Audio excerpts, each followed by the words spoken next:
Alexandra J. Tohme is an urban American with background in human rights law, diplomacy, program development, impact investing, ESG, global displacement, and youth empowerment. She founded an NGO named Azahir, which is working in refugee camps along the Syrian border, where they run two local community and youth centers.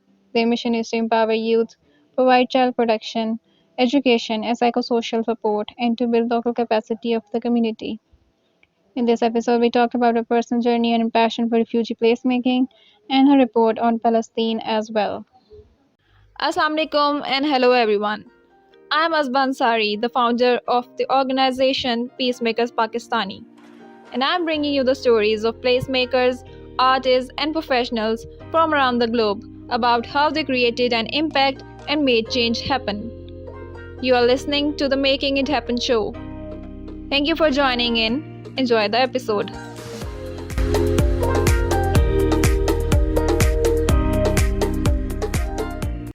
Hello, Alexandra. Thank you so much for joining me today. How are you and how's life going? Thank you so much for having me, Asbah. I'm very honored. Life is going well in terms of working hard, but it's a difficult time, but we stay strong and we stay resilient because that is most important during difficult moments. Great. I believe you're a very strong person to be working on certain topics, which are very overwhelming to me. And it took me a very long time to get to this topic and to get to talk to you. And you are very familiar with it. And I really appreciate how much you have been understanding in this regard with me. So let's start with our conversation and discuss the topics that are very important for us collectively. I would like to know that how did you find your passion for international law and human rights? Sure. So initially what drove me to study international affairs in the first place was me going through the first war at age 16 years old, when there was a war in 2006 in Lebanon, and Israel bombed the only airport in the country. So I was locked there with my mother, and long story short, we had to flee by car, but we're lucky that we were even able to get a driver to get us out through Syria to Jordan and fly to New York, where I was living at the time. I was actually still in high school. This experience really led me to study what I studied in university and led me to pursue, I think, my career. But it was sort of the sparking moment for me to understand what was happening. And, at such a young teenage age, it's like, why is Israel bombing us? Why are they bombing civilian infrastructure like the airport? It started as fighting in the South between a militia. And, this brings relevance to international law now, because I think for me, what I love about the law is how it combines realism with human decency. And it creates an incredible form and code of conduct for governments and for militaries and for militias to follow. I think people who really don't understand international law and human rights criticize it for being too idealistic or too, unattainable, and it's too fluffy, and they don't know the law. If you know the law, it's not too idealistic. Actually, the Geneva Conventions, what the base of it is the rules of war. And the rules of war starts on the premise that war happens. It's a reality. We can't avoid it. We can't sit around and pretend like we're going to be peace all the time. It's just part of history, part of human nature. With that in mind, there's some parameters we can set. There are some codes of conduct. There are some basic rules of engagement, such as civilian infrastructure are off limits. Civilians are not targets. So that is the first stipulation of these rules of war, which is that you have to distinguish. There are fair military targets, and then there are things that are off limits, such as hospitals, such as schools, such as people's homes. And I think these are very realistic things. In a war, if it's between two fair fighting forces, you strike military targets to take the other out. The second rule, so this is the principle of distinction, which is that it's illegal to target civilian infrastructure. The second is the principle of discrimination. So you cannot use weapons. Like, why do we ban certain weapons and some are technically legal? There's a reason for that. We don't ban all weapons. If it was too idealistic and too hippy-dippy and too unachievable, all weapons would be banned. But this is a law that is trying to guide the conduct of war. So it's saying things like poison gas that spread and cannot distinguish and discriminate between a human and an object target are banned, such as white phosphorus, to which Israel has used multiple times in Gaza, has used in Lebanon. These are completely off limits. And the third is the principle of disproportionality. So even so much that international law is fair, it's saying that if you're going to target a military site and there's going to be some civilian casualties, I mean, even international law accepts that, yes, sometimes there will be civilian collateral damage. It must be proportional to the value of that military target. Now, what does that mean? Let's say there is a military site that somebody wants to strike, one army, because it has so much capability to kill many, many people. So you want to strike it out, and there's going to be some civilians. The number of civilians must be proportional to the value of of you preventing more loss of life by actually taking out a nuclear site or some military target that contains really serious weapons. Now, if it, like Israel has said before, if you claim that there is one fighter in a building of 200 people, one fighter who's the bottom ranks of his battalion, a foot soldier, a rookie, doesn't know what he's doing, just one guy in a building with 200 family members, is it proportionate to take out that whole building and say we killed one low-level fighter? I mean, this is logic. People really need to start having discussions about what does international law mean. And I think it sets very fair and realistic and attainable parameters and codes of conduct in war. I mean, if we've come to a point of civilization where we have created all different other rules and regulations that govern ourselves, from taking a criminal to court and giving him a fair trial, to an engineer building a bridge so that it doesn't collapse. Can we conduct war in a way that we don't disproportionately take out civilians?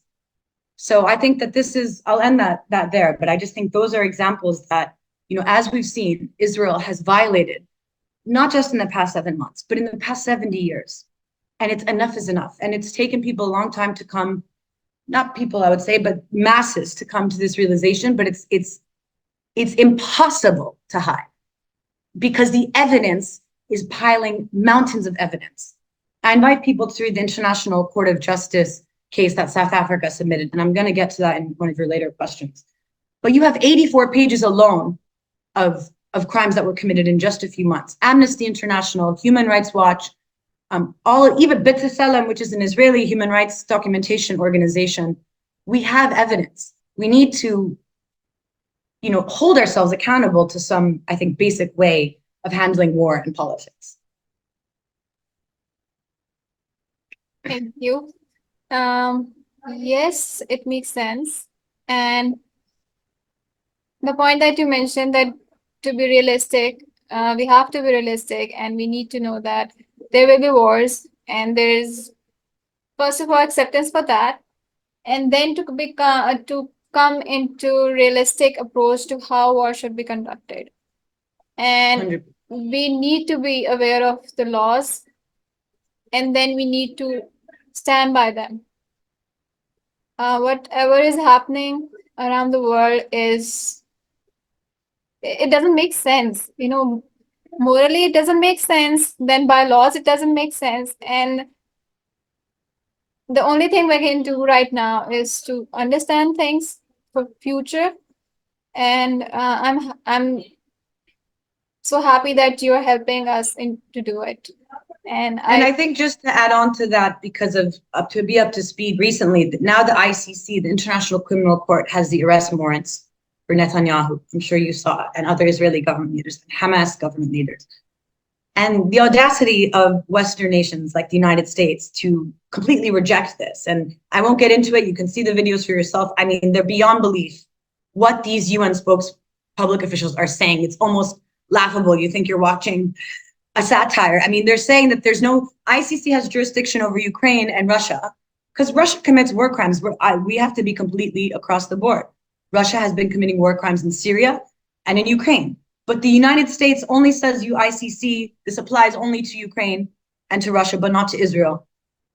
And this is why, again, when people say international law, well, it is attainable because the West only wants to apply it to who they decide. Yes, and it's not just that only Palestine or Lebanon or Syria or the different, like a very few prominent names are getting affected by it. It can be us tomorrow. It can be anyone tomorrow who I suppose they see as a threat. So Yeah. there's no point of then having laws, international laws, like if we are not going to follow it. So I'm glad that we are discussing around these things, and people will come to awareness and understand things and then stand by what's right or wrong. And still, people will stand by what's right to them, and we just do our part for that. Okay, so I would also like to know that um, you were Arab American, you are Arab American. So, how has been life in that essence, and what do you remember from the place you belong, and what how it adds to your story and the work that you do, like to be a more Sure. personalized. So growing up, my parents fled Lebanon during the Civil War in the 80s. I was born in the United States, um, and I lived my adult life in Lebanon, choosing to go back and serve my home region. But I loved growing up, you know, in the US society. I was in New York City that was very diverse, and New Jersey area that was also very diverse. And my parents, I think also I'm very passionate about what the US is doing wrong is because I care about the values to which my parents arrived to this country, which is that, there's a value of freedom, there's a value of human rights, of liberties, of every man is equal to pursue what they can pursue. And, for my parents, Arabic as the first language, coming to a country and kicking butt in speaking their third language, which was English, not even their second, and getting their professional career to be where it was, where they raised me and my brothers with, I mean, just really an amazing upbringing. It's a great story. I mean, I really respect that there was a time when, as an immigrant, you could come here and achieve all of those things. So I think that affects me a lot. Lebanon is in my heart. Lebanon is my country, but the United States is also my country. And I just find it so, I don't know, sometimes I don't have the words because it's like a shock, to see that the US would really go this far to back such a brutal, violent regime that is Israel. And what makes me proud to be an American is seeing the Americans that are standing up. The university encampments. I went to Columbia for my master's, and Columbia was the university that started those encampments. And those students have more bravery and more moral clarity than any politician in the United States, with the exception of the ones who've resigned, honestly, which have also shown that Americans still stand for what the values of the country is supposed to stand for. The ones who have resigned have really been incredible in speaking out and taking multiple interviews, and it shows that the government's policy doesn't reflect the people. And I think it's been so important for that message to go across. You have young students that are risking their graduation, that are risking their careers, which is ridiculous to say. We're supposed to live in a free society. I lived in places like Egypt where it's a dictatorship and it's not free. It's authoritarian. If you tweet something, you could get arrested. And now you live in a country in the United States where if you criticize Israel, you could get fired. You could get arrested for protesting for peace. I mean, we're supposed to stand for something different in the United States. But I mean, back to your question, I think there's a beauty to cross culture. When I went to Lebanon the first time, and I'm Lebanese American, but I felt I was just coming fresh from going to high school and university in the US. And I went to a Palestinian camp, and I was like, you know what? I'm sure they're going to have an issue with me being American, and I don't judge them if they were, because the US policy has for 75 years has sent missiles that have rained on their homes and made them into refugees in Lebanon. And instead, Asbah, I got received with the exact opposite. I got received with total love, with total warmth, with extreme hospitality, with zero judgment of my religion, of my American citizenship, that I'm a Lebanese Christian. Didn't matter. I mean, and these are Palestinians that were living in a camp in some of the most severe conditions. You don't have clean running water all the time. Their camp is constantly under security threats. They don't have their basic access to human rights. They're going to UN schools that are being defunded, as we know with the UNRWA situation now. But UNRWA was already severely underfunded. I mean, their situation is beyond what is quite severe in terms of just day-to-day living. And yet they still have this warmth. And I would use the words gentle, I found. And this, I think, also relates to, I know you're going to ask me later, but when, people's perception of a Muslim society. And to me, there's no more peaceful and gentle society that I experienced than in all the Muslim communities I lived in my life. Um, and yeah, and I think it was a beautiful bridge for those two parts of my identity, to be in a Palestinian camp in Lebanon, be in Lebanon as an American Lebanese Christian woman who's young and really, this starry-eyed, I want to change the world, say human rights, and I was in my 20s, and and it's difficult, but it's also a beautiful experience. And I would encourage everyone to not be discouraged that if you just read the news every day, you're going to see something quite horrific. But if you actually go to the communities themselves, you will see something and learn something very, very grandiose, something that will change you and make you much more appreciative. I don't know if that answered the question, but It does. Beautiful. And I love that. And the way you are understanding both of, like the way you understand your reality and the way you are coming from, the identity that you hold and the understanding of it. It's beautiful. It's full of warmth and compassion. And we need more people like you in the world to be a better place. Uh, okay, how did you find your passion for refugee placemaking? Because this is how we both connected. So I would right. know in that area. So I think the refugee issue was really fascinating to me because Lebanon is a country that has the most number of refugees per capita in the world. We're a tiny population. You have 4 million Lebanese with 2 million refugees from Syria, Iraq, Palestine, Sudan. And so it's a lot of pressure on a country. And I really wanted to go see for myself where that pressure was happening. And it was in really the border areas of Lebanon. This is a tiny country, so it really was a lot for Lebanon to take. And there were a lot of mixed views in Lebanon of, people being tense and frustrated that there were refugees already overwhelming areas that were severely poor. So I guess to placemaking, which is, I love this term and I've come to love it because for me with my NGO, it was really about letting the locals take the reins and take the lead. I went into a camp and I was like, okay, I could just be another service provider and help bring aid and medical aid and food and shelter. And, but that sees a refugee as a refugee. And I actually hate the term refugee. They're a human being first. They're a mother, they're a son, they're a brother, they're an architect, they're a poet, they're a person. And what do people need? I mean, yes, people need food and medicine, but also people need to express themselves and people need to share community experiences. And children, more than anything, need to laugh and to play. And I learned this really by being so humble.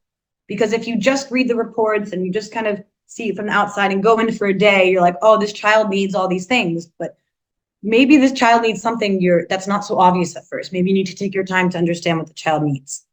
And I realized what these children were needing was a safe space to play and to just be a 5-year-old again.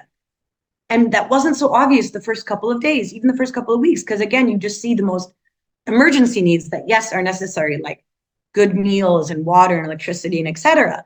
But I mean, if anyone grew up with a childhood, you don't think twice about it. But if you didn't grow up kicking around a football and playing with crayons and laughing with kids outside in a clean park, you don't realize what it's like to not have that.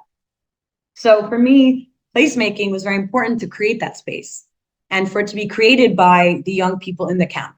So my team is run by, we have 2 teams, a local Palestinian refugee youth team and a Lebanese and Syrian team in 2 different areas. And the youth, who are between ages 19 and like 30 years old, run the program for the children in the centers that we created in their communities, because it had to be accessible. And that's what placemaking is about too, right? Like you can't make somewhere that's far and they have to get on a bus or walk. And, it has to be, they have to be able to get there down the street from their house or down the street from their school, if they're even going to school. And they have to own it. So, I mean, even though I'm Lebanese, I'm still also a foreigner in that setting. And I was always the only foreigner that's like in my organization. And we welcome volunteers to come and spend time with us, but it's entirely run. I wanted to hire only local staff, only local team. So the kids come to the center and they have a place. That's not just to learn, because they do education and regular curriculum, but they play. And they play through a method that my youth team is trained in called PSS, psychosocial support. I'm sure many people might know what that is. Others may not, which is, in simple terms, just a way to help a child develop in a healthy way. When a child is living under very severe environments, severe living conditions, it affects their mental health, it affects their ability to develop safely and healthily and normally. So psychosocial support just gives them access to things like games and play and sports and arts that help them develop and become a child again. So that was my experience with placemaking in the camps. That's great and that's beautiful. And I really loved when I read that your team has the expertise of dealing with the main thing about these children, which is that they have been through a trauma and they have to be dealt in that particular way with the awareness of it. And also, I love the idea that you are creating things in the same place that they are in for the moment, instead of trying to get them to a place where opportunities will be better in future. Instead of you are trying to create the opportunities where they are right now and making it feel like a bearable place and a place where they can grow in the moment. And it was very inspiring to me. It is very inspiring to me. And, it makes such situations or such camps, like talking about this whole incident, a bit more bearable because now they are being treated as humans. So that sort of compassion is required by a lot of people. And I'm happy that you are leading in this area. So thank you for playing your part. Thank you. Okay, so tell me about your organization, your NGO, Azahir.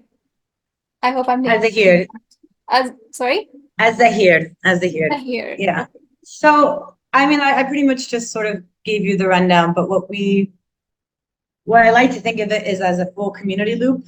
I can also send you, I have printed out my little my brochure or my Awesome. Yeah, sure. I'm redoing the website, so I have to print out all of our new visions. But for me, it's the circle of community resilience. Or I don't know. I've come, these terms come and go. Resilience it's been overused in the Arab world. At some point, we're just like tired of it because it kind of just feels like it means we're supposed to continually take shocks. It's like we just don't want to have shocks anymore. Yeah. But anyway, I mean, for lack of better words, community, I guess a reinforcing loop is the word I would use, ownership. So, which is at the top is that we empower the youth, meaning the youth get trained on PSS, on education, how to become teachers, how to become mentors, how to use, I mean, sports is really an amazing tool for development and for peace building as well, to bring, a Palestinian and Lebanese child together, or even two Lebanese of different religions that have an idea of tension in their mind because of the generations of trauma, or a Syrian refugee with a local. So we bring together youth, they're trained, sports, arts, all of this stuff. And then we bring the children to the center. So that's sort of the second part of the loop. And that's how the program gets run. So the youth are teaching the kids and doing everything. And then this is all happening in our center, in our safe space. And what the center naturally does, and this is why placemaking is so cool, if you just make a place, it naturally attracts people. People are like, oh, what is this center in the camp? The parents start talking and, oh, should I send my kids there? And people start knocking on the door and come in, have a coffee. We'll tell you about what we do here. And then the circle sort of just restarts itself, because then we attract more youth and more children, and it restarts over. And so it's a full loop where it's self-sufficient, I guess is the word I'd like to say, rather than resilient, but it is owned by them. And I think that's really important. And in all this talk about Palestine, I think it's easy to forget that there are refugees since 1948, since the initial Nakba. And we are working in a Palestinian camp that's been in Lebanon for 76 years. So, we have the elderly who are the eldest generation, some still barely surviving, that we call the 48 Palestinians, that can tell stories and have the key to their village in Palestine. And they talk about how when they arrived to Lebanon, they start off in tents, and now the tented camps have become urban, like cities almost. And so it's really important to remember that there is the right of return for Palestinian refugees, and that these are supposed to be temporary situations. And no matter how temporary they are, most of the data that we have from the UN shows that unfortunately refugees don't stay for a couple months or a couple years. It's usually a long period of time.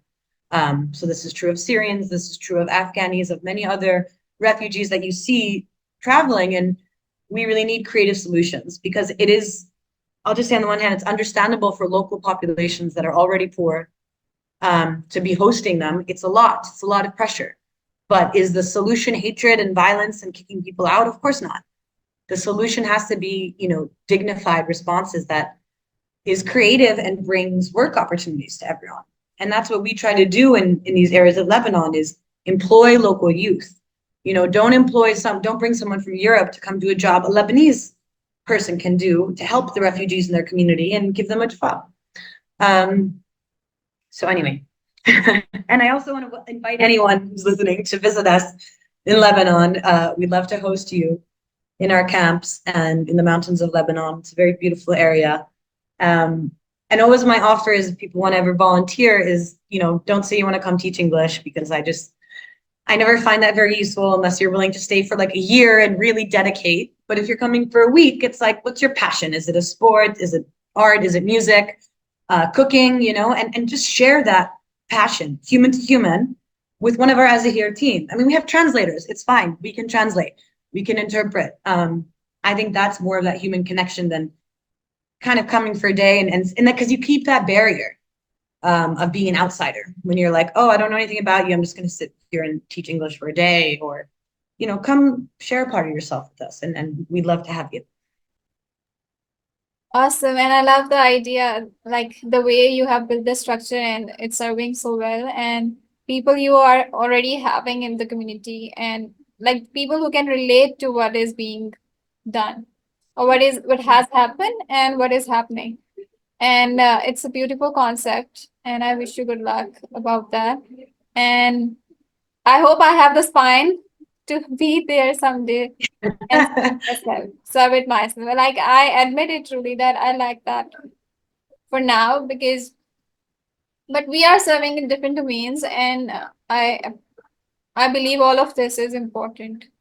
So, and I really want to know the next thing from you, because um you are dealing in an area you are dealing with the people who have been through the war situation and have that trauma inside them.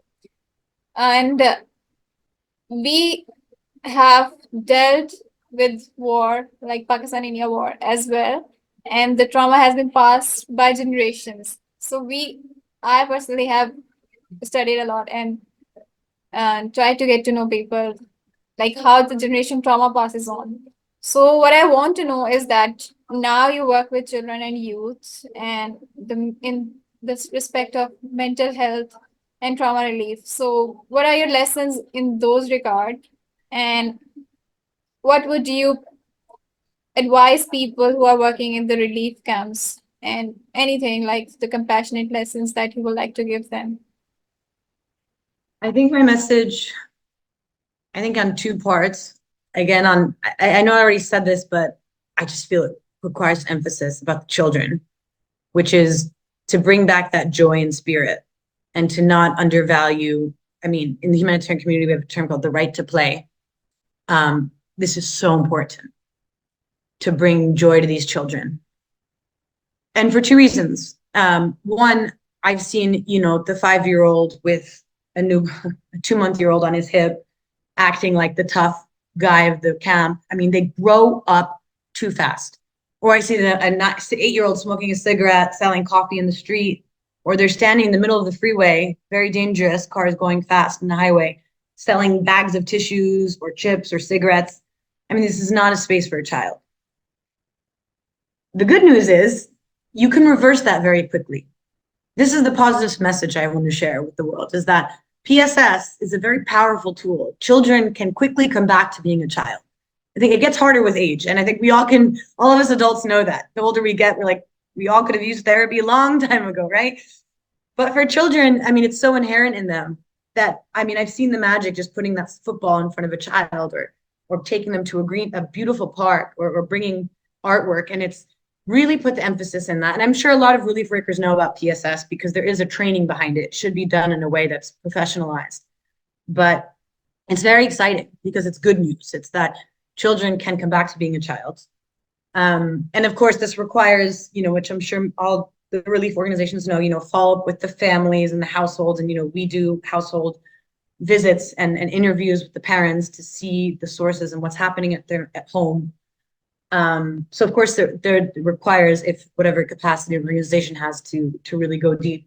And I think my other advice, just in general, to everyone in the world is I live by humility.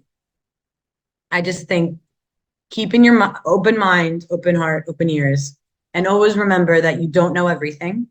Maybe this sounds obvious, but we forget, especially if we have advanced degrees and speak many languages and have years of work experience. Always think of yourself as starting, never think you're passing a certain threshold of that. Oh, I've learned enough about this environment, about this place. So I can kind of stop learning and close my mind off to that. Always be ready to learn. Bring your expertise, but always be humble, always listen. And it's like the greatest education is in meeting people and sitting and listening to them. Just hear everyone's point of view. Go sit, take notes, take mental notes, write them down in your journal, listen and learn, and be humble at every step of the way, and offer what you can offer, but never think that you know more or better. And value yourself. Not saying you're to not do that, but just don't forget that key ingredient. Because people will say build trust, but you're only going to build trust when people know that you respect them. And they're going to know you respect them if you think that what they have to say is important. Beautiful. And yes, that's so true. Like the day we start listening and we bring down our expertise to the ground and we just try to listen from people. People are experts in their own areas. And that's so true. Like you mentioned before, that they are not just refugees, they are someone's father, son. They have their roles and they have their professions as well. If we just try to listen and connect to them in the human level, because that connection is where the healing is. And only that Totally. can bring them to their own foot and empower them to be positive about life. And yes, about the right to play, that's so true. Like play actually heals. And I read somewhere that as adults, if we are as adults or youngsters, if we are reluctant to play, and even as children, like if you are reluctant to play, that means that you have trauma in your body. And I've been through Fascinating. it because I was a playful child, but at a certain point in my life, I wasn't saying yes to play. And very later in life, I realized that it was because of that. So it does matter. So amazing. Thank you so much for sharing that. And I hope that a lot of people, that more and more people, especially youngsters, listen to this and try to understand and work on this. And it's not just in the case of refugees. I guess it's like a matter of living realities, At whatever Yeah. level we are meeting with people, it is required. A lot of people have their own traumas, and through that, they are living their lives Hmm. in today's world. If you have noticed that as well, right? Like it's not just in the war situation areas, it's around the globe. Of People course, need to be more compassionate and more humble towards each other. I mean, definitely. Yeah, In terms of the world, I mean, everyone has a starting point of humility they can apply in every situation in life, and everyone has a trauma. yeah. We just need to be respectful of that. Yes, definitely. And I think if we are like that with more and more people, more and more people can be human if they are willing to be, and Yeah. things might get better with time. Just crossing fingers on that. Um, okay, so let's talk about the topic of Palestine now. It has been the pain point for quite a long time, and interestingly, There was a point where I wasn't sure that why I'm so constantly overwhelmed, and I wasn't very sure about it.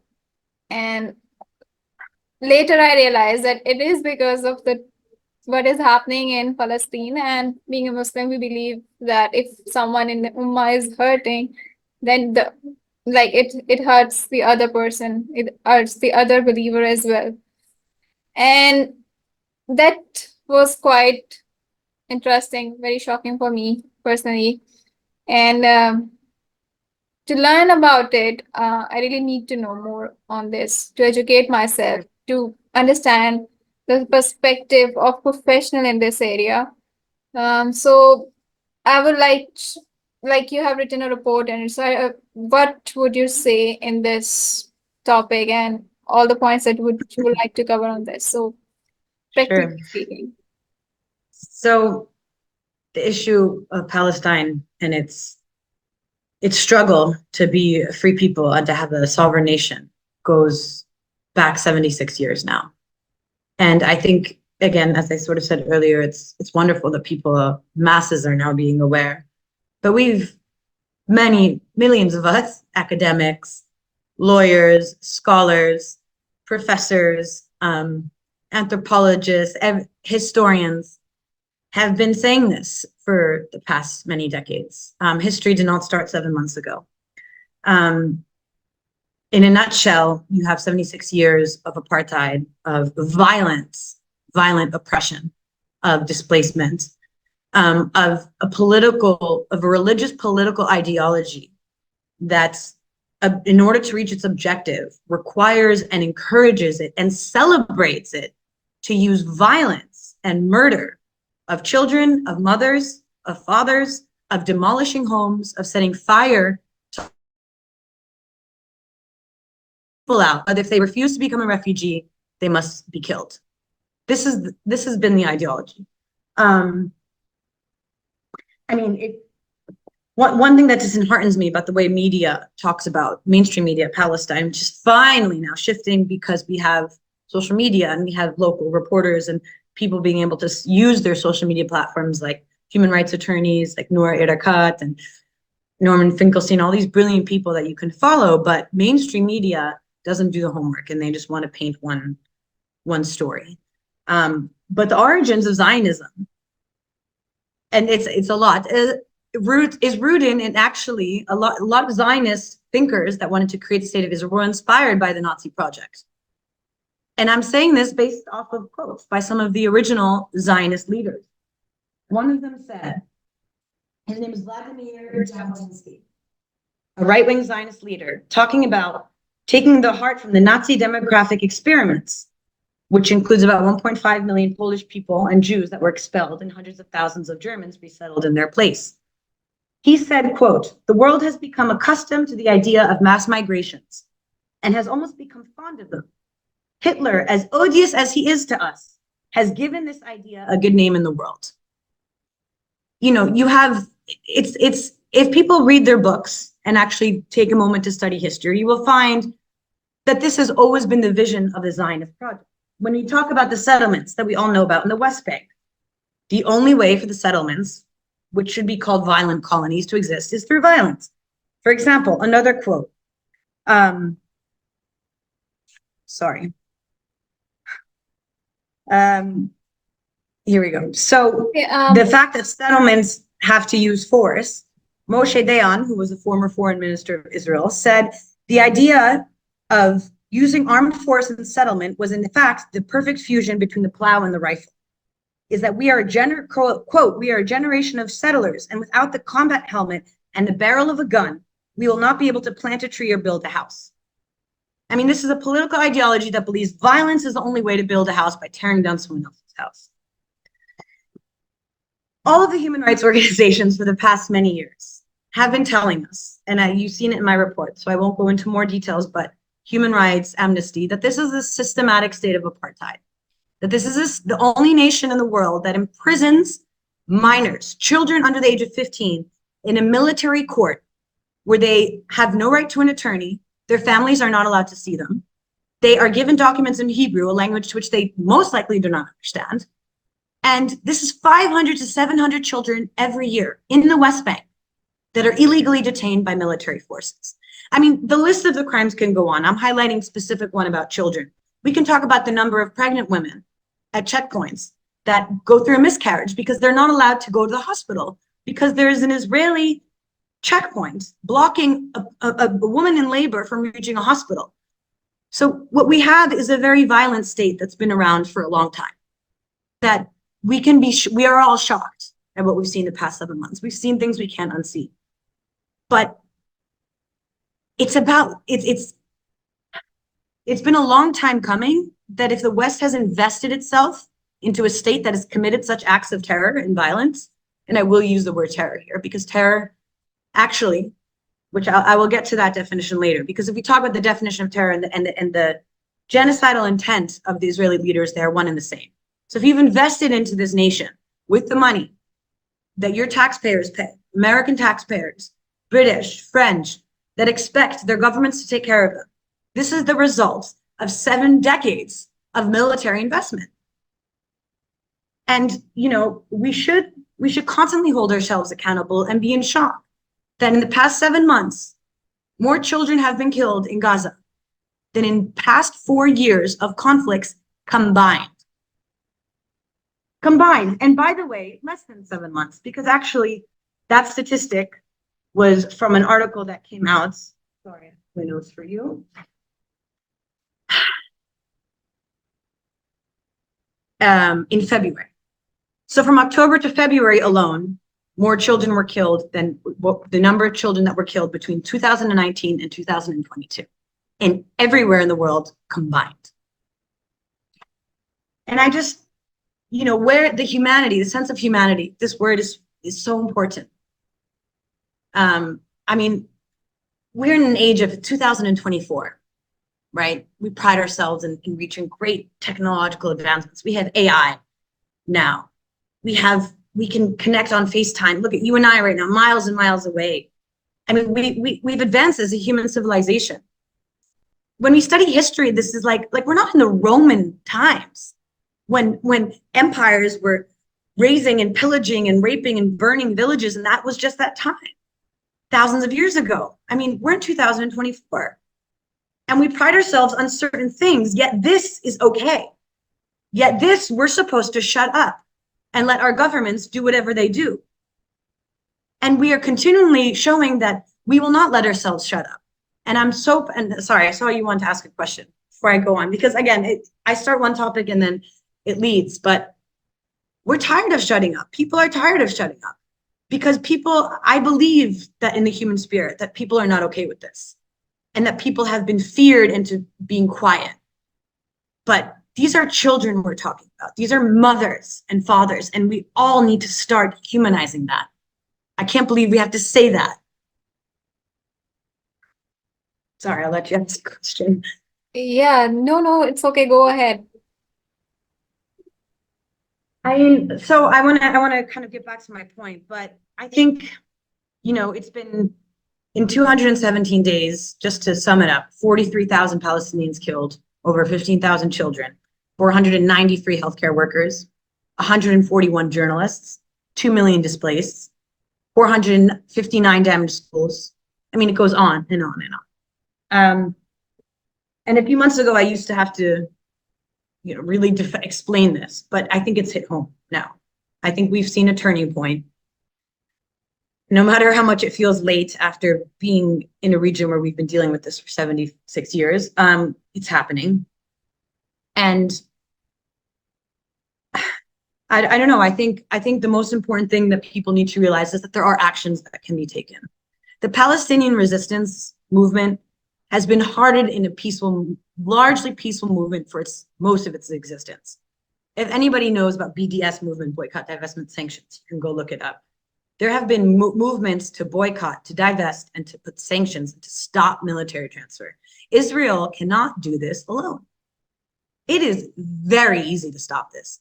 I know I painted a very grim, horrifying picture. It is very simple.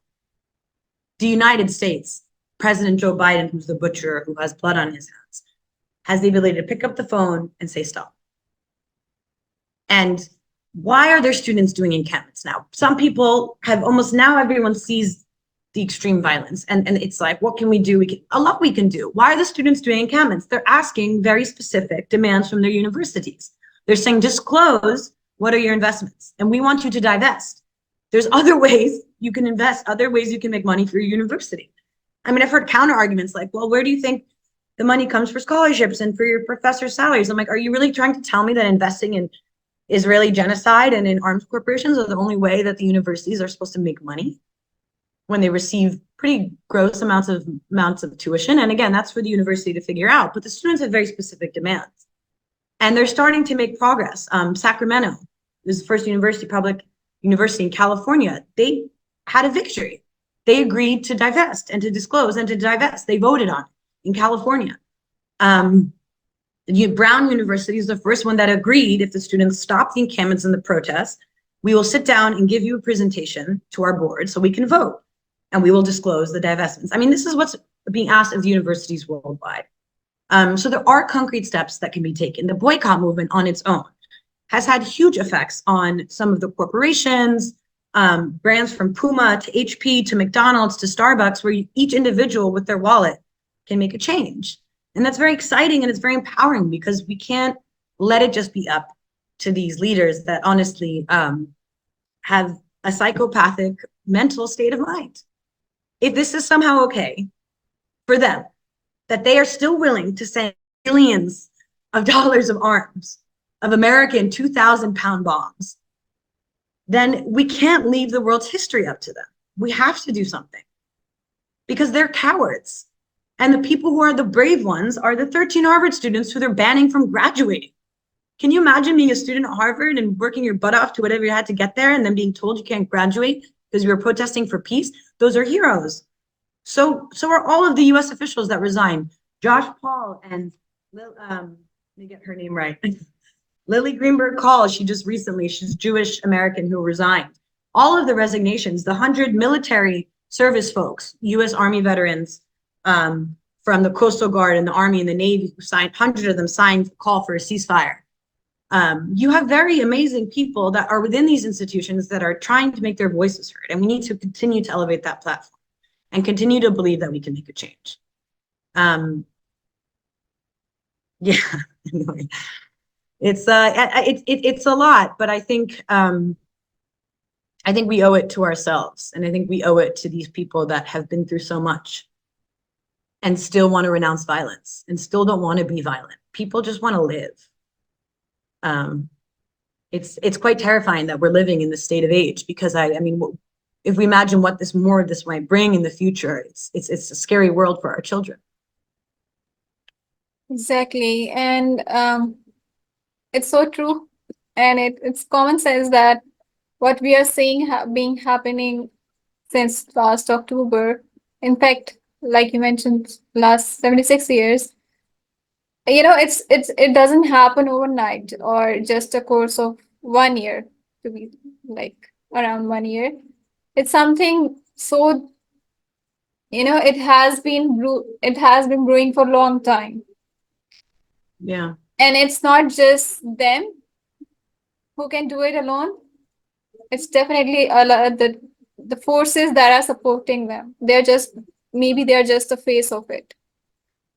And whatever these children, like the students in the universities are doing around the world, it is an act of bravery, and we need to learn from them, because like you mentioned, it's so true that they are raising voice for justice, and of course for their own future as well, because if that's like, if it can happen with someone else, it can happen with you as well. Like if you are threat to them someday, they can do it for you. They can do it to you as well. Yeah. And we need to understand that, and we need to take stand for the right thing now at this moment. And since I'm not living in the country like where you say that United States had the slogan of equal opportunities for all, we haven't have it in Pakistan. Like, So I can't say from their perspective at at the moment. But hearing you saying this while you lived there and you were raised there, I do believe that this is possible. I Um, mean, another inspiration when you look at, South Africa apartheid ended. The apartheid in this country, slavery and the civil rights movement that were also led by students and by protesters, that came to an end. It will come to an end. Definitely. There will be liberated Palestine, but what side of history are people on? And not just side of history, like what are you associating yourself with when you're making a decision to back such a vile, brutal, insanely violent regime? And I think the true heroes in this are the Palestinians that are dealing with this every day.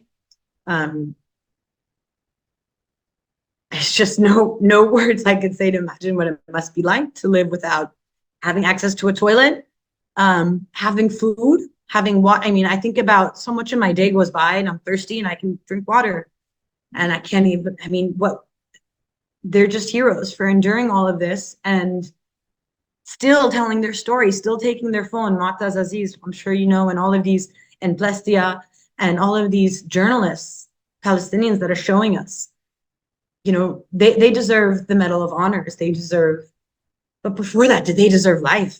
I mean, it's crazy to even say that. They deserve so much more than they deserve the peace prizes, all of them combined for the next 100 years, but they also just deserve to live. And and I think it's really important to bring face and name. I think that would be my other message, is that the numbers is also feels very like dehumanizing as well, because then we just resort to numbers. But getting to know the names of these people and even some of the, like Mu'taz, when he once goes up and speaks, he says, I wish you could have gotten to know me. He's a photojournalist. He's like, I wish you could have gotten to know me for my art, my art photography, not for showing you maimed children.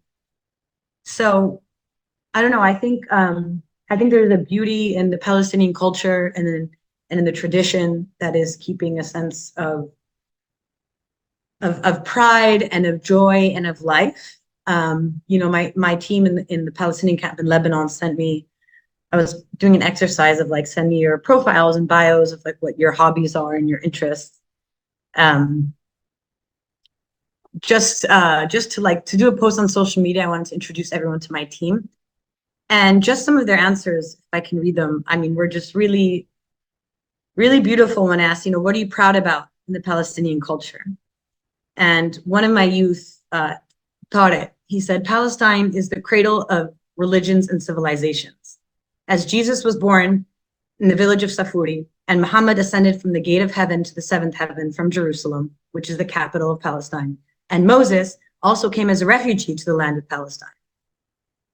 It is enough for me to say that I am Palestinian and all of my history knows my story, and that my land is fertile land that has been watered by the blood of martyrs, but has also been watered by the olive seed and the olive oil, the seeding of Nazareth, and every lemon tree in Jaffa.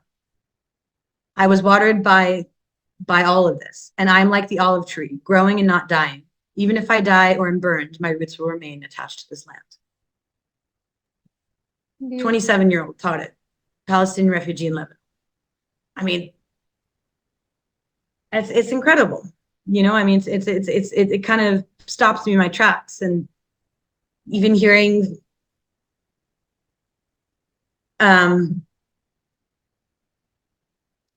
them talk about the customs and the tradition and the culture that makes them proud because of our authentic identity, and talking about the tetris, the hat, the stitch work of the women in the dresses. Like, there's so much pride of culture. All we want to do is celebrate this culture. We want to celebrate the food and the dress and the dance. We want to dance. I mean, even the camp, we just started a girls' dance group, Debke, if you know Debke. It's a traditional Levantine dance from Lebanon, Syria, and Palestine. This is what we want. We don't want to share death. We want to share life. And I think everyone can contribute in that, where celebrate and recognize that life, because that is the one thing that your occupier cannot take away from you, is your pride and your culture and your identity. Yes. And something that gives me very hope, this, that gives me hope these days is there is still humanity left among people.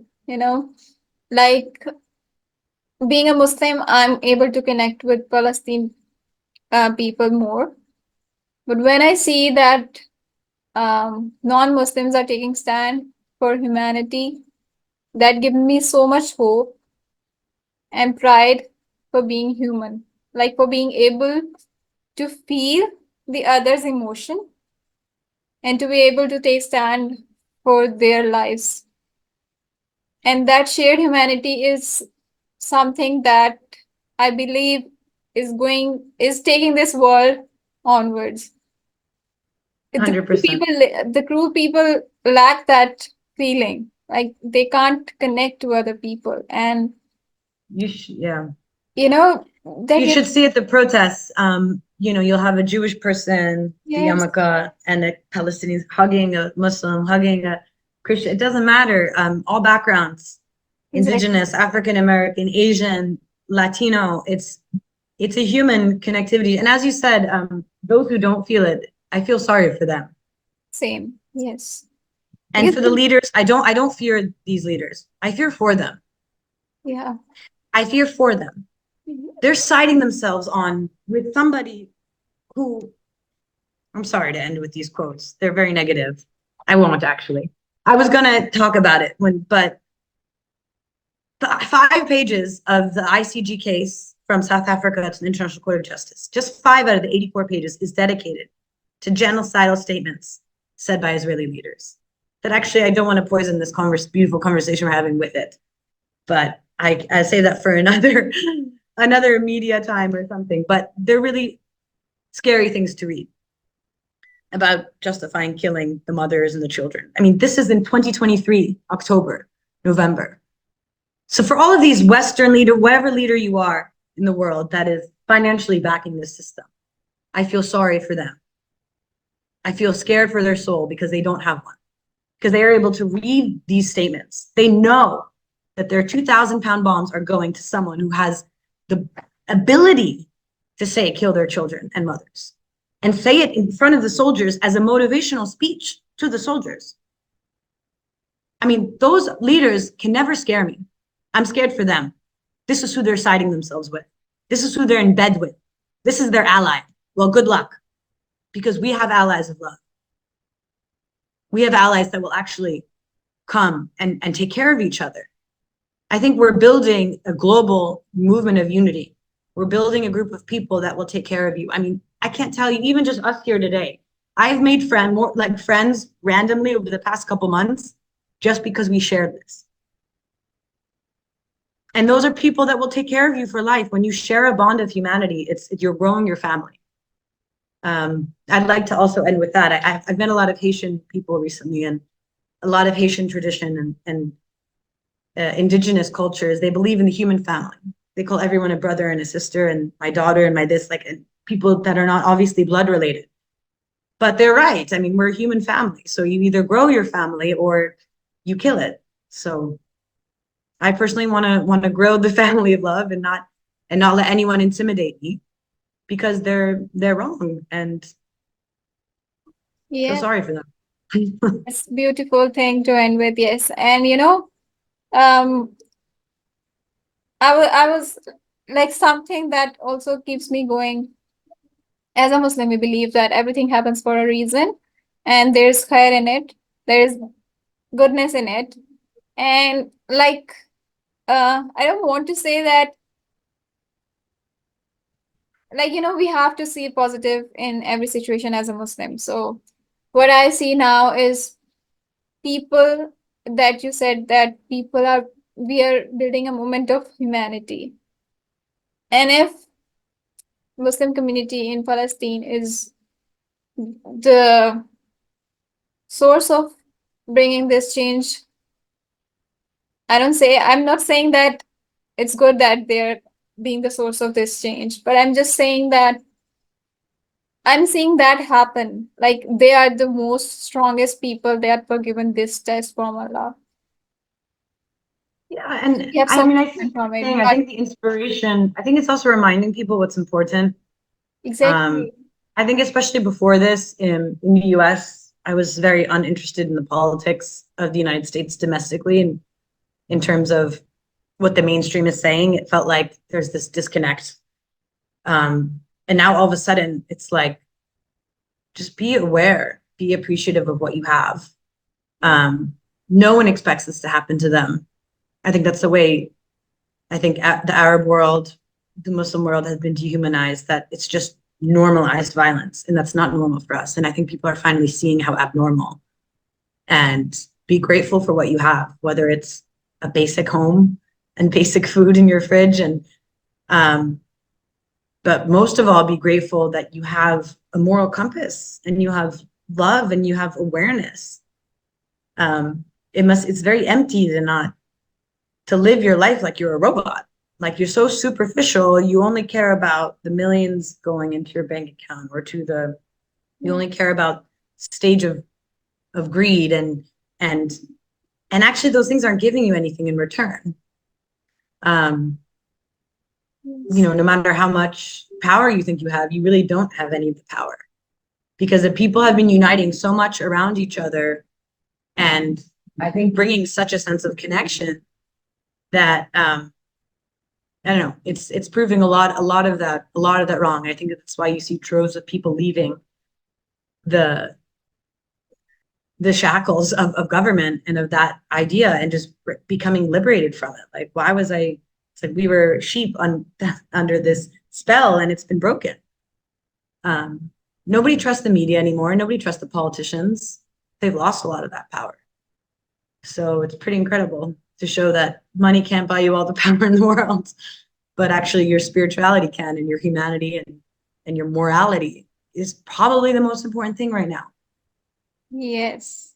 And I don't like to say it, but I have also realized this, that we as Muslims are so immune to it somehow, that we know that Muslims are going to face this thing from non-Muslim. Like, I don't know if they shall be called non-Muslim even. Like, they are not acting as human as well. What I wanted your opinion on was, what do you think about this topic that West people talk a lot about peacemaking, but when it comes to Muslims, they forget all of these things. Like, we see a lot of misbehaviors with Muslim women around whatever they are willing to practice. But would you say about this anything? Like, I'm not saying that I'm scared of it or something like that, but it's just as a youth, it was a common sense question, that why does it matter to them?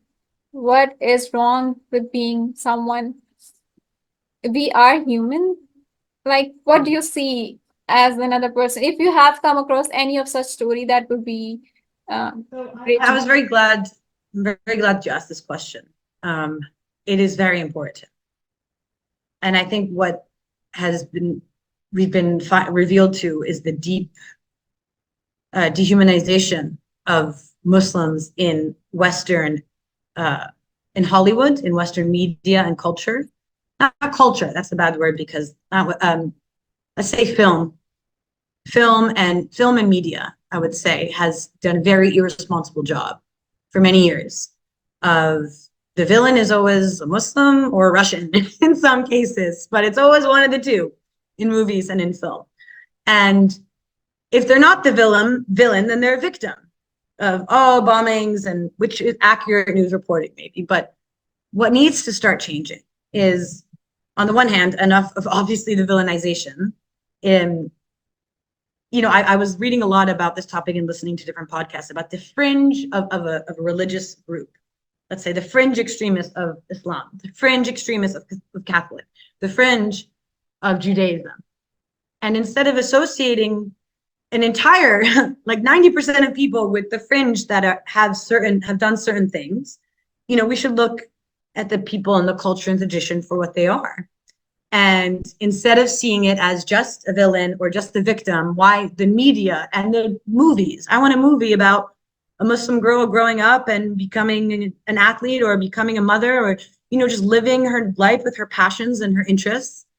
And it really drives me crazy that people who I think are very smart, like people I've met across and they'll say something and I'll realize that it's not their fault, but it's like it's had an effect, the media and the movies and all of this. And then what I always encourage people, I'll ask, okay, have you lived in a Muslim country? Have you visited one, a majority Muslim nation? And the answer is always no. And like, so until you go there, really, you have to be careful how you craft your opinions. Look, I'm a Lebanese Christian. I'm not Muslim, but that doesn't matter. I've lived in Egypt. I've lived in Lebanon. I've lived in Turkey. And I've actually felt, and I always encourage people to visit, some of the most warmth, the most love, the most hospitality, and peace, actually, a lot of peace in the tradition and in the families and in the homes. And I think there's just, people need to, it goes back to the humility thing. It's like a full circle of what we talked about before. People need to slow down with their presumptions and just learn about things that they don't know about. You know, initially you had a question for me about Pakistan. You know, before this, I did some homework before, because I want to be humble enough where there's my knowledge on Pakistan is a bit more limited. So before I can give you an opinion, I'm going to read a book and listen to a podcast, and it's not my place. Or Argentina, I don't know. I've dedicated my career to this certain region, these countries that I know really well, that I'm ready to talk about and debate and argue and have an opinion on, because I speak the language, because I lived there, and because I studied it, and because I'm, you know, and people have lost that sense of like everyone has an opinion on something. But in general, I think also, I think maybe, again, this movement is starting to break. People are recognizing that they had a preconceived notion of a majority Muslim place. And I think they're starting to break that away, finally. But it does hurt me to see it in the West. And I do think Western people are open-minded and would be very open and excited about receiving different cultural artifacts, whether it's movies or travel, that will help them change their perceptions on, especially Muslim women. I don't think it's very fair, the concept of, you know, feminists as presuming what a Muslim woman decides to do with how she dresses or the decisions she makes, without really understanding the spirituality behind that.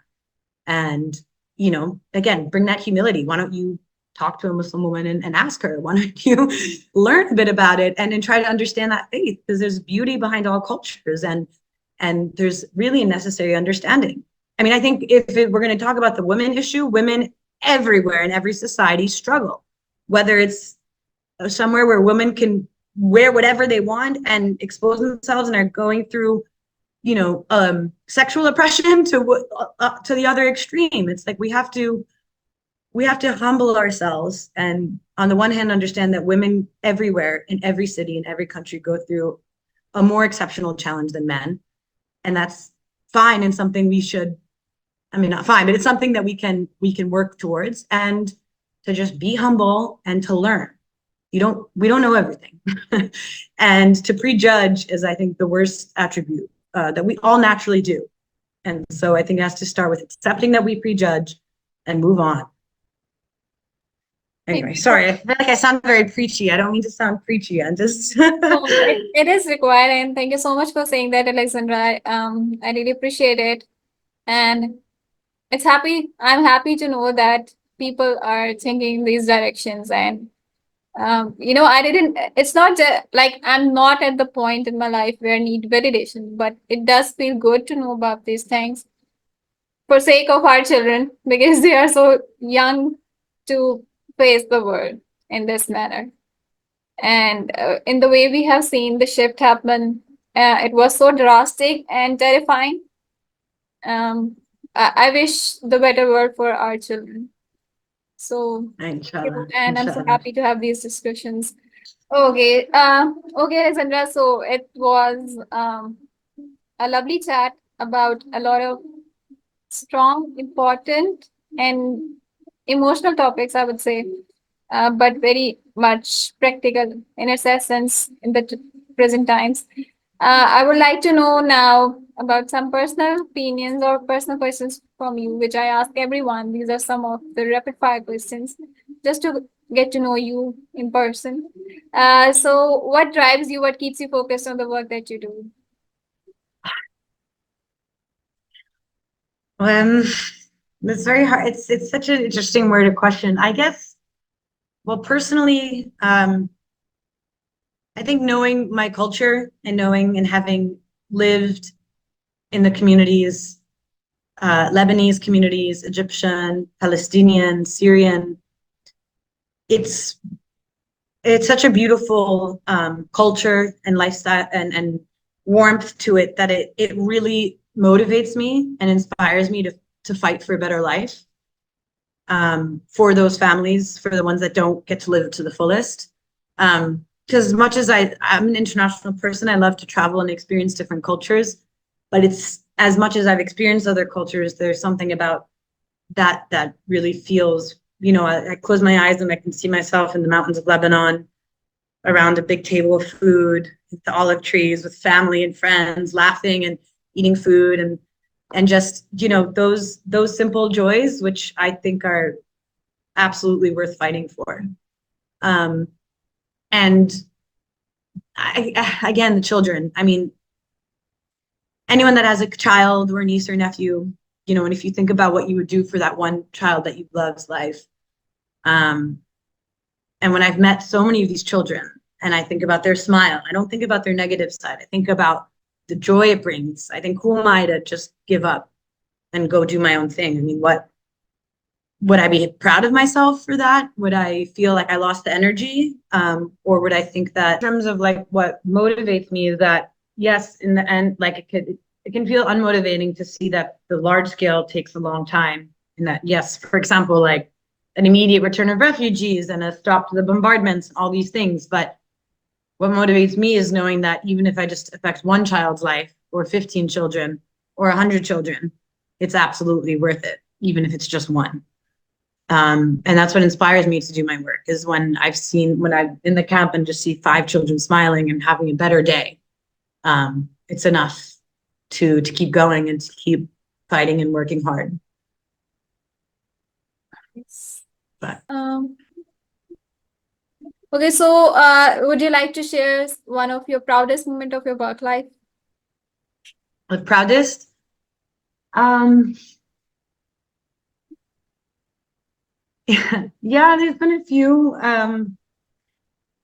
One of them was when I built this center in this camp in Lebanon, and we used to go and open it every morning, lock it up at night, go home, wake up, and come back the next day.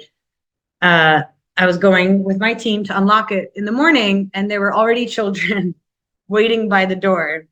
They were so excited. And we go unlock it hours before the program starts, right? Like they weren't even supposed to show up until the afternoon because it's after school program and they were just so excited. To me, that was like, I made a space that was so important for these kids that they loved so much that they're there at 8 a.m. before me, like, yalla, yalla, you're going to open up. And it was just, I felt I did something good in this world. I don't know. That's sweet and so motivating for us as well, for leader, because children are important and they're important for me as well. Okay, and what was your hardest moment? I believe there must be many. So anyone that you would like to share? Unfortunately, many, but I think, I mean, I've countless stories of, when Syrians were first arriving to Lebanon, and just, the medical condition of a lot of the fathers, some with cancer, and they're just in a tent now in Lebanon in the middle of farmland. And, and again, it's not like these people went from being like peasants to being in a tent. They went from being engineers and professors and having a home in Syria and a job and a hospital down the street. Just like all of us have access to a doctor if we need something. And it was just such an abnormal switch. And I just felt like completely helpless. Like, this man is showing me his prescriptions and his x-rays. And it's just like, I don't know what I can do to get him this care. And, you have so many of these stories, pregnant women and even children that there was this boy from Syria who had no family with him, but we all just adopted him as a kid in the camp. But But I think for me, the hardest was really maybe more mental and emotional when, we can't forget Syria was under very heavy bombardment by Russia, starting in 2015. The Syrian uprising started in 2012, and I was in Gaziantep in southern Turkey. And I was with a lot of these civil opposition people who were trying to really rebuild Syria, a beautiful new Syria. And again, people forget to talk about going back to preconceived notions of Arabs or Muslims and how peaceful we are, is that the Syrians mobilized, they created 498 civil municipalities across Syria, across areas that they had liberated from Bashar al-Assad's regime. These aren't ISIS, these aren't armed Syrian groups, these are civil Syrian groups that were trying to rebuild a country, to create schools and water infrastructure and civil groups and mayors and elections, and they were really organizing democratically across the areas that they had liberated from Assad, who again was the enemy, who is a secular leader. And it's not like, again, it's like a lot of this is not about religion at all, it's just about human life. But anyway, sorry, tangent. I was in southern Turkey and Syria was being heavily bombarded, and I just remember being with a friend of mine, Rami Jarrah, a Syrian journalist, you can look him up, who was very brave and very outspoken. And, he survived many of the bombardments and was he's Syrian British as well. So he spoke perfect English and so would be interviewed a lot and was very much calling for, this to end. And I was sitting with him in an office and we were just feeling very, sitting there in the middle of the night, and we're desperately trying to send information about a new bombardment that's going to happen in a civilian neighborhood in Syria to these newspapers and to leaders. And he just kind of looked at me and was like, these people are going to die. Like, we're trying to save them and we're talking to them, but he like got off the phone and it was just very real. And that was probably the hardest moment, was just sitting there knowing that in a couple hours that place wouldn't be there anymore. And we see that today, of course, in Gaza, but it's very hard to go through that and to know that at some point that you're sitting there with this knowledge and you can't do enough with it. So sorry to depress everyone. I'm just being honest. That was my hardest moment, probably. No, you are very strong and brave to deal with such situations and still standing tall and firm to this work that you do. Like, you haven't given up. So what I would like to ask now is there any quote or mantra or anything that you keep reminding yourself, or affirmation, to stay focused on this work even despite of all these hurdles and challenges? Yeah, I mean, I have some quotes that probably won't be, I don't know if I'll say them or not, how they're going to come across, but I don't know. Okay, one of them is Hunter S. Thompson, who's an American journalist, very controversial, kind of a crazy figure, and he always said, fear should always be right in front of you, standing right in front of you, like something that needs to be killed. And I say that to myself, is that whenever I feel afraid or even hopeless, and I put all of those things, I'm like, I just got to kill that. The other thing I was going to say goes back to my friend Rami, the journalist, who he also said once to me, in a similar setting of my darkest moment, is I think he was seeing friends that were kind of just getting tired of being advocates or activists and exhausted. And he said, there's nothing sadder than people like losing energy, just losing that and just being burned out. And I just always wanted to never be burned out. I always wanted, I guess it just keeps me going because, I don't know what else I would have. I feel I would be more sad if I gave up and I lost energy than if I had to face. I'd be more sad, I'd be more fearful, and I would feel more helpless. So it's better to just deal with it and keep going, because even in my condition, I'm still way better off. I'm alive, and as difficult it is, it is difficult. I don't know, you just gotta figure out your way to get by it. Remember to embrace joy and love, and not let it completely bring you down, which it has in the past. If I'm going to be honest now it's like a therapy session, but I have in the past. It was very difficult for me at some points in my life, but I've grown and matured and realized that that's not really going to get me anywhere. So I think I'm somewhere along those lines in my journey, but there's a long way to go to be a bit more strong like you. Um, these are tough lessons, but they are important ones. So true. Okay, so do you have any opinion about Pakistan or placemaking in Pakistan? again, I mean, like I'll say before, um, that's I always like to. I'd rather refer that question to ask you a question about Pakistan. But I did. The things that I know about Pakistan that interest me is I would love to visit Lahore one day. When I worked at the UN, I was the Lebanese delegate at the United Nations, and some of the best diplomats were Pakistani diplomats, and I became friends with some of them and learned a lot about the cultural capital. Um, I also read many years ago the autobiography of Benazir Bhutto. I found her story quite fascinating. Um, it's also a memory of mine that reminds me why I buy people books as presents and don't lend them, because I lent it to a friend and now I don't have that book back. So tip of advice, if a friend wants to borrow a book, just buy them a copy, your own copy. But I really loved that book and it was just very fascinating. And again, to me, it's still a world I don't know that much about.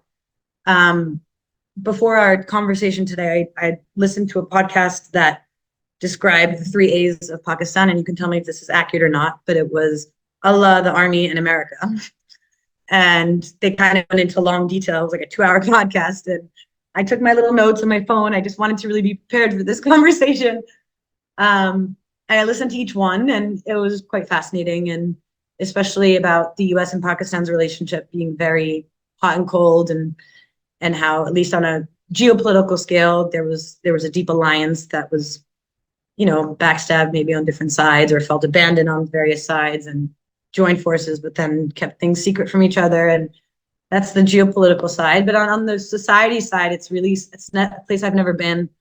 So I'm going to try to plead humility here, but I don't know. I guess I would like to ask you, as a woman and in general, do you feel that it depends what socioeconomic class you're in, what political group you're in? Are there certain groups of being a woman that it's harder versus other groups?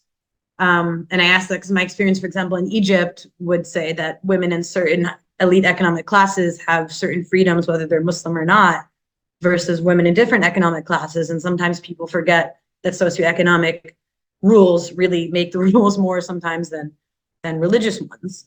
But that would be my question for you. So I don't. Yep. First of all, I live in Lahore, so I would love to host you here whenever. Oh, wow. Amazing. Secondly, you mentioned I'm so glad that you actually looked into it before you asked the question. Like you made an effort, so thank you so much for doing that. Thirdly, I'm still navigating actually, because one thing about Pakistan is like it is a man dominant society. So it took me a lot of it took me a long time to learn that as a woman I wasn't actually feeling the place as a woman. I was actually trained to see from the perspective of a man. So now I'm navigating how a place is from the perspective of a woman, and it will take me some time to put it into words, and I'll be honest about that. But for now, it's what I feel happy and privileged about it, that I'm grateful for my country, because it gives me real pride that it was acquired on the name of Islam for the sake of religion, and I'm highly grateful that I'm able to practice my religion without any problem or difficulty wherever I am in my country. So I take that pride, and I don't take it for granted. And I love the idea that to educate my children and people around me and give them this pride, and also to own this country in the way it should be owned.